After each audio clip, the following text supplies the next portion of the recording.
Apa kabar Bapak Ibu Saudara sekalian? Senang jumpa dengan Bapak Ibu Saudara sekalian melalui channel ini.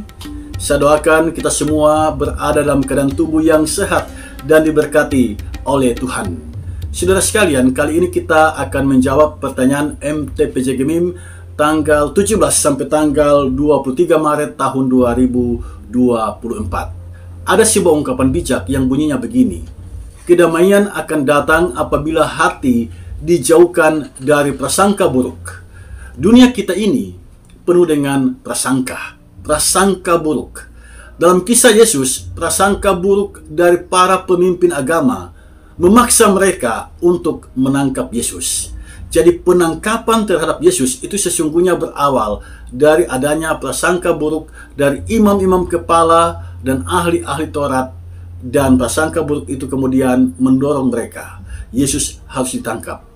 Nah, saudara sekalian, mari kita siapkan diri kita. Kita akan menjawab pertanyaan MTPJ Gemim tanggal 17 sampai tanggal 23 Maret tahun 2024. Mari kita dalami kitab Lukas pasal 22 ayat 47 sampai ayat yang ke-53 dengan menjawab 3 pertanyaan yang diajukan di sini. Pertanyaan nomor 1. Bagaimana makna tema "Sangkamu aku ini penyamun" menurut perikop Lukas pasal 22 ayat 47 sampai ayat yang ke-53. Selanjutnya, mari kita masuk pada pertanyaan yang kedua. Mengapa Yudas mencium Yesus Kristus sehubungan dengan penangkapan Yesus? Pertanyaan nomor 3. Bagaimana gereja memaknai kerelaan menderita Yesus Kristus sehubungan dengan penangkapannya di zaman sekarang? Saudara sekalian, kita masuk saja pada 3 pertanyaan yang diajukan di sini. Mari kita mulai dari pertanyaan nomor 1.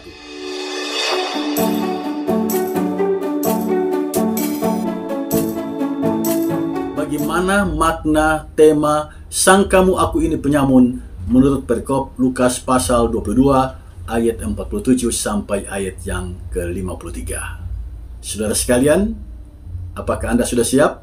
Mari kita bahas pertanyaan nomor 1 ini. Saudara, "Sangkamu aku ini penyamun" itu adalah perkataan Yesus. Itu adalah ucapan Yesus. Yesus yang mengucapkan kalimat itu. Perkataan ini muncul karena dirinya didatangi oleh serombongan orang dengan pasukan bersenjata. Penginjil Lukas menyebut senjata mereka adalah pedang dan pentung.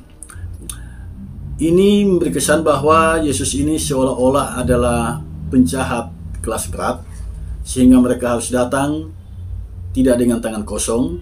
Mereka datang dengan membawa senjata, dan senjata di zaman itu adalah pedang. Dan senjata itu yang mereka bawa, dan tidak hanya pedang tetapi juga pentung. Nah, penginjil Lukas tidak menyebut siapa mereka. Ya, kita dapat mengetahui siapa yang datang ini kalau kita membaca Markus pasal 14 ayat 43. Ternyata yang datang itu adalah suruhan imam-imam kepala, ahli Taurat, dan tua-tua. Nah, yang menarik adalah Yudas ada bersama-sama dengan rombongan ini. Kemudian Lukas menyebut dalam ayat yang ke-52, di sana disebutkan ternyata di antara rombongan itu ada imam kepala, pengawal bait Allah, dan tua-tua. Jadi imam kepala tidak sekedar menyuruh orang untuk menangkap Yesus, tetapi mereka juga ada bersama-sama dengan mereka. Demikian juga dengan tua-tua dan pengawal bait Allah. Nah, kepada mereka itulah Yesus mengucapkan kalimat "Sangkamu aku ini penyamun". Kata "sangkamu" itu diterjemahkan dari sebuah bahasa Yunani, hos. Arti harfiahnya sebagai atau seperti. Itu arti harfiah dari hos yang diterjemahkan dalam Alkitab berbahasa Indonesia "sangkamu". Tapi terjemahan harfiah dari hos adalah sebagai, seperti. Dari sini jelas Yesus sedang mengingatkan semua orang di situ bahwa dirinya bukanlah seorang penyamun. Dalam ayat 53 lebih tegas lagi, "Tiap-tiap hari aku ada di tengah-tengah kamu." di dalam bait Allah dan kamu tidak menangkap aku. Hampir setiap hari Yesus ada bersama-sama dengan mereka. Saudara, ini menarik untuk kita renungkan bersama. Ucapan Yesus ini, tiap-tiap hari aku ada di tengah-tengah kamu di dalam bait Allah, di tempat yang sakral. Bait Allah itu bagi umat Israel adalah tempat yang sakral. Yesus ada bersama-sama dengan mereka. Bahkan Yesus pernah diminta untuk mengajar mereka. Jadi Yesus adalah tokoh spiritual. Tempatnya adalah di bait Allah. Dia banyak mengajar kebenaran kitab suci di bait Allah. Dia ada di antara imam-imam kepala. Dia ada di antara ahli-ahli Taurat di tempat ibadah. Ya. Lalu Yesus mengatakan, kamu tidak menangkap aku. Kalau memang aku berbuat kejahatan, kalau memang aku adalah seorang penyamun, seharusnya ketika di bait Allah itu aku bisa ditangkap. Itu kata Yesus. Ya. Tetapi mereka tidak menangkap Yesus. Nanti setelah Yesus berada di Taman Getsemani, mereka datang dengan rombongan yang besar, membawa senjata lengkap, pedang dan pentung, mau menangkap Yesus. Jadi di sini Yesus diposisikan seolah-olah dia adalah penjahat kelas berat, ya, penyamun kelas kakap, sehingga mereka datang tidak dengan tangan kosong, tetapi membawa senjata. Nah, perhatikan saudara sekalian, Yesus mengatakan tiap-tiap hari aku ada di tengah-tengah kamu. Di mana? Di dalam bait Allah. Penyamun itu tempatnya bukan di bait Allah. Penyamun itu tidak mengajar kerajaan Allah. Dalam kisah orang Samaria yang murah hati, kita mendapatkan sebuah gambaran tentang penyamun. Penyamun itu berada di tempat yang sunyi. Dia mencari kesempatan bagaimana merampok orang, bagaimana mengambil harta milik orang dengan cara yang tidak benar. Penyamun itu menggunakan intimidasi, penyamun itu menggunakan kekerasan, penyamun itu berkata kasar ketika dia mau mengambil milik dari orang yang hendak dirampoknya. Itu penyamun. Nah, Yesus selama ini tidak menampakkan diri atau tidak hidup sebagai orang yang kasar, sebagai orang yang suka mengambil milik orang, sebagai orang yang suka mengintimidasi orang. Yesus bukan seperti itu gaya hidupnya. Dan imam-imam kepala dan ahli Taurat telah menyaksikan itu ketika dia mengajar di bait Allah. Karena itu Yesus mempertanyakan, mengapa dia ditangkap? Selama ini dia berada di bait Allah, kenapa tidak ditangkap di sana kalau dia adalah seorang penyamun? Nah, penyamun dalam kisah orang Samaria yang murah hati itu berada di tempat yang sunyi, dia berada di jalan yang sunyi, dan penyamun itu niatnya hendak mengambil dengan paksa milik orang lain. Dan itu kita saksikan ketika Yesus memberikan perumpamaan tentang orang Samaria yang murah hati. Jadi Yesus mengkritik imam-imam kepala. Yesus mengkritik pemuka-pemuka agama yang memandangnya sebagai penyamun. Bagi Yesus itu adalah prasangka buruk. Karena itu Yesus menggunakan kata sangkamu. Sangkamu aku ini penyamun, sehingga kalian datang mau menangkap aku. Nah, kata penyamun itu diterjemahkan dari bahasa Yunani lestes. Arti harfiahnya perampok atau bandit. Perampok itu mengambil kepemilikan seseorang melalui tindakan yang kasar dan intimidasi. Nah, apakah Yesus pernah melakukan itu? Yesus mengatakan tiap hari dia berada di bait Allah. Perhatikan ayat yang ke-53. Dia mengajar kerajaan Allah, dia mengajar kebenaran kitab suci di bait Allah. Adalah hal yang ironis saudara sekalian, pengajar dianggap perampok. Perampok itu kasar. Perampok itu penuh dengan intimidasi. Perampok itu mengambil barang yang bukan miliknya. Itu perampok. Begitulah dunia perampok. Nah, imam kepala berpikir negatif tentang Yesus. Para pemimpin masyarakat Yahudi, yaitu tua-tua, juga berpikir demikian. Punya prasangka buruk tentang Yesus. Karena itu mereka datang dengan senjata lengkap dan Yesus diposisikan sebagai penyamun kelas kakap. Realitas kehidupan yang sedemikian ini, saudara sekalian, sering terjadi. Orang yang berbuat kebaikan tidak selalu menerima kebaikan. Kebaikan yang kita tabur tidak selalu berbuahkan kebaikan. Ya, ada saja kebaikan yang kita tabur dibalas dengan kejahatan. Kadang kita difitnah, kadang kita dibully, kadang kita mendapatkan intimidasi, kadang kita mendapatkan ucapan yang kasar dari sesama. Ucapan Yesus, "Sang kamu aku ini penyamun," memberikan makna bagi kita, makna yang sungguh mendalam. Saya mencatat beberapa hal di sini. Saya harap kita mengikutinya. Yang pertama, tidak selalu orang baik itu mendapat perlakuan yang baik. Orang yang iri hati pasti akan membenci orang baik. Karena itu jika engkau berbuat baik, lakukan itu tanpa pamrih. Lakukan itu tanpa mengharapkan balasan. Karena tidak setiap kebaikan mendapatkan reaksi yang positif dari orang-orang yang ada di sekitar kita. Itu hal pertama yang dapat saya katakan di sini.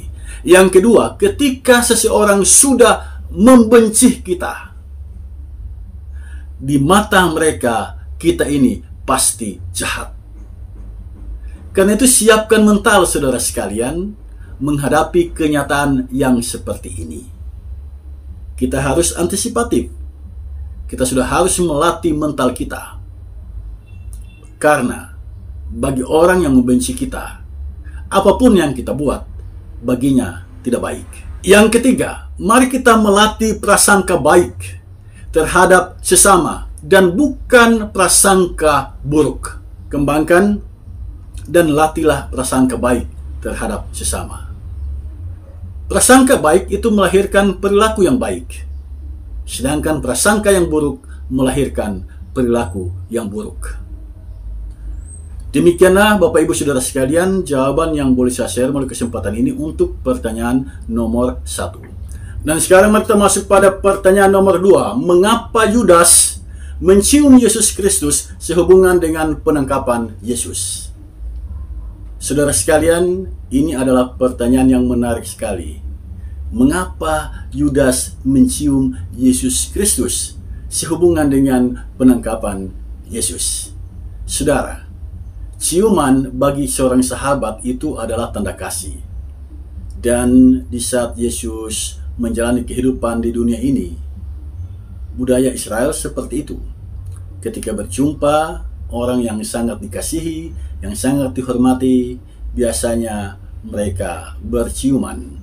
Nah, ketika Yudas jumpa Yesus, mereka bersahabat. Bahkan Yudas adalah murid Yesus, berasal dari komunitas Yesus. Jadi ketika Yudas mencium Yesus, orang tidak curiga. Ciuman itu bagi mereka adalah tanda kasih yang lazim terjadi selama ini, ya. Jadi ketika Yudas mencium, orang tidak curiga bahwa itu adalah ciuman yang bermakna lain. Bagi mereka itu adalah ciuman tanda kasih. Karena Yudas adalah murid Yesus, Yudas adalah orang kepercayaan Yesus, Yudas dipercayakan menjadi pemegang uang kas dari komunitas 12 murid Yesus. Jadi ketika Yudas mencium Yesus, bagi mereka itu hal yang lumrah, itu hal yang lazim terjadi. Tidak ada kecurigaan atas ciuman Yudas itu. Nah, ciuman itu menjadi tanda tanya, menjadi sebuah kecurigaan ketika Yesus berkata tegas, "Hai Yudas, engkau menyerahkan anak manusia dengan ciuman?" Hai Yudas, engkau menyerahkan anak manusia, menyerahkan aku, menyerahkan Yesus dengan ciuman? Itu pertanyaan Yesus kepada Yudas. Yesus menggunakan kata menyerahkan. Jadi rombongan orang-orang yang datang ini adalah orang-orang yang mau menangkap Yesus. Dan Yudas datang dengan ciumannya itu. Ciumannya itu merupakan pertanda buruk bagi Yesus. Bahwa Yudas mau menyerahkan Yesus kepada rombongan-rombongan yang datang ini. Itu sesungguhnya makna dari ciuman Yudas. Saudara sekalian, di sini setelah Yesus mengucapkan kalimat itu, kemunafikan Yudas terbongkar. Ya, terbongkar, saudara sekalian. Yudas datang ternyata bukan dengan kasih, bukan sebagai sahabat yang tulus, bukan sebagai murid yang sangat menghormati gurunya. Tidak. Dia datang mau menyerahkan Yesus. Dia memilih Yesus ditangkap oleh orang-orang yang ada bersama-sama dengan dia. Nah, orang yang menangkapnya ini tentu saja tidak mengenal Yesus. Karena itu Yudas memberikan ciuman. Yudas memberikan ciuman. Ciumannya itu adalah tanda, ciumannya itu adalah kode bagi orang-orang yang datang ini, bagi rombongan yang datang ini. Yudas memberikan isyarat, orang yang aku cium itulah Yesus. Dan karena itu mereka tidak mengalami kesulitan untuk menangkap Yesus. Rombongan yang datang itu tidak mengalami kesulitan untuk menangkap Yesus. Jadi, mengapa Yudas mencium Yesus itu merupakan isyarat kepada orang-orang yang mau menangkap Yesus bahwa itulah Yesus, yaitu orang yang dicium oleh Yudas. Itulah sesungguhnya mengapa Yudas mencium Yesus. Di balik ciumannya itu ada pesan. Orang yang kucium itulah Yesus yang harus kamu tangkap. Itulah jawaban untuk pertanyaan nomor 2 yang boleh saya share melalui kesempatan ini. Sekarang mari kita masuk pada pertanyaan nomor 3. Bagaimana gereja memaknai kerelaan menderita Yesus Kristus sehubungan dengan penangkapannya di zaman sekarang?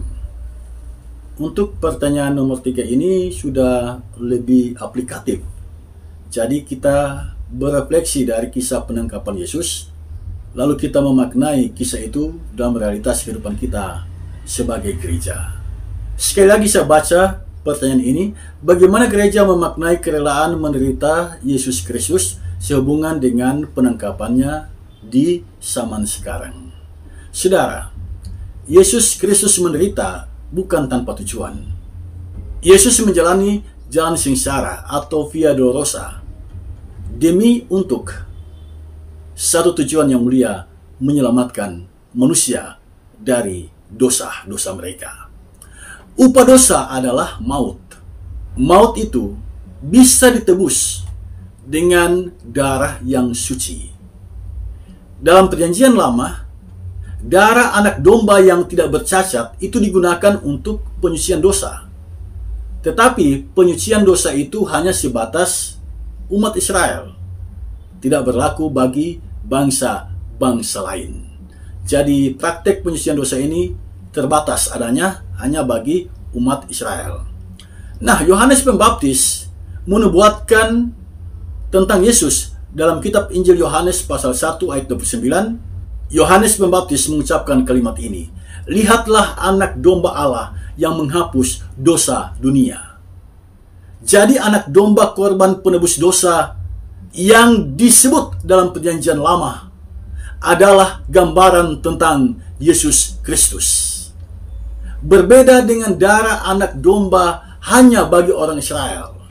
Darah Kristus yang tertumpah adalah bagi setiap orang yang percaya kepadanya. Jadi keselamatan itu tidak sebatas komunitas orang Israel semata.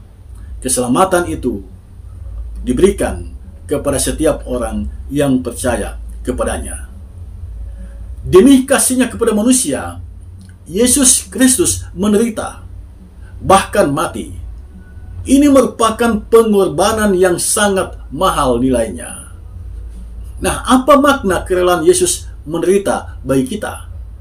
Saya mencatat 3 hal penting, saudara sekalian. 3 hal penting, harap kita memperhatikan ini dengan cermat. Yang pertama, siapapun kita, mari kita belajar tunduk atau taat kepada kehendak Bapa di sorga, seperti Kristus telah memberikan contoh kepada kita. Yang kedua, menderita demi kebenaran bukanlah hukuman, tetapi salib yang harus kita pikul untuk mendatangkan kebaikan. Yang ketiga, jangan takut menderita di jalan sengsara. Jangan takut menderita di jalan kebenaran. Karena Yesus Kristus pernah menderita demi keselamatan kita. Ada sebuah ungkapan bijak, tidak ada mahkota tanpa salib. Jemaat mula-mula berani mengambil bagian dalam penderitaan itu ketika pasukan kaisar menangkap mereka, memenjarakan mereka, dan membunuh mereka. Kita sebagai pengikut Yesus Kristus dipanggil oleh Yesus untuk berani memikul beban itu, memikul tanggung jawab itu, berkorban demi kebenaran, berkorban demi ketaatan kita kepada Yesus. Dalam Matius pasal 11 ayat 29, Yesus mengucapkan kalimat ini, "Pikulah kuk yang kupasang dan belajarlah padaku, karena aku lemah lembut dan jiwamu akan mendapat ketenangan." Jadi ada kuk atau beban yang dipasang oleh Tuhan di pundak kita. Dan kita harus belajar sabar dan ikhlas memikul kuk itu, memikul beban itu, memikul tanggung jawab itu. Mengapa? Karena bersama dengan Yesus, kita pasti mendapatkan ketenangan. Demikianlah Bapak Ibu Saudara sekalian jawaban saya untuk pertanyaan nomor 3. Dengan selesainya menjawab pertanyaan nomor 3 ini, maka pertanyaan nomor 1, 2, dan 3 telah terjawab semuanya. Dan jika Anda mau mendukung channel ini, berharap channel ini berkembang baik ke depan dan menjadi berkat bagi banyak orang, silakan tekan tombol subscribe di bawah video ini bagi yang belum menekannya, dan juga tombol like, lonceng notifikasi, dan berikanlah komentar yang mendatangkan berkat bagi siapapun yang membacanya. Tuhan memberkati kita. Amin.